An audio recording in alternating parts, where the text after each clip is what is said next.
Exercice 12, on note par W le sous-ensemble de R3 de X, donc ce sont des polynômes à degré maximum 3, définis comme W, c'est un polynôme à degré maximum 3, tel que P de 0 égale P de 1.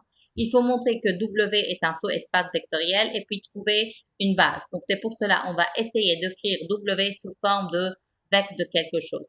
Donc c'est quoi W? C'est des polynômes à degré maximum 3 tel que P de 0 égale P de 1. Donc, c'est un polynôme de la forme ax3 plus bx2 plus cx plus d tel que P de 0 égale à P de 1. Donc, ce polynôme appartient à W. Cela veut dire que P de 0 égale P de 1.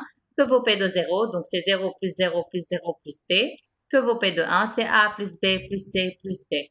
Donc, égalité des deux polynômes. On simplifie par d. On aura a plus b plus c égale à 0. On a calculé C en fonction de A et B. Maintenant, on remplace C par moins A moins B dans l'écriture du polynôme. Donc, ça va être AX3 plus BX2. À la place de C, c'est moins A moins BX plus D. Maintenant, on factorise par A, on aura X3 moins X. On factorise par B, on aura X2 moins X. Et puis, on a D.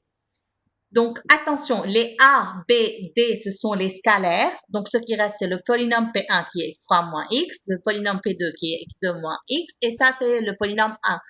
Attention, vous pouvez pas dire que le troisième polynôme, c'est D, parce que le polynôme doit être connu. Vous pouvez pas dire W, c'est vecteur des polynômes où l'un d'entre eux est en fonction des paramètres. Ça, c'est pas possible.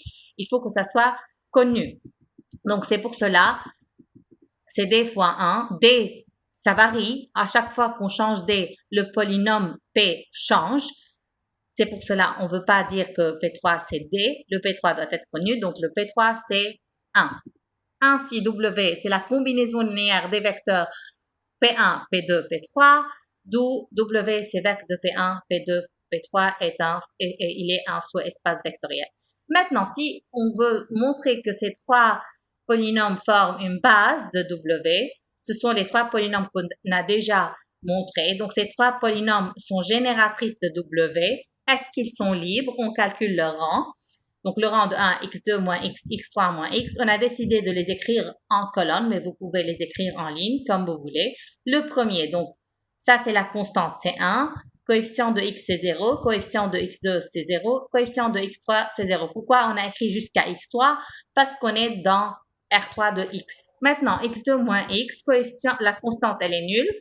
Ça, c'est le coefficient de x qui est moins 1. Ça, c'est le coefficient de x2 qui est 1. Et ça, c'est le coefficient de x3 qui est 0. Et finalement, le troisième polynôme x3 moins x, la constante, elle est nulle. Coefficient de x, c'est moins 1. Coefficient de x2, c'est 1. Et coefficient de x3, c'est 1. Donc là, vous remarquez que vous pouvez dire le rang maximum de cette matrice, c'est 3.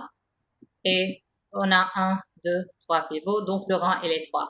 Donc, ces trois polynômes, ils sont libres. On les a appelés par B parce que eux, ils ont nommé ces trois polynômes par B.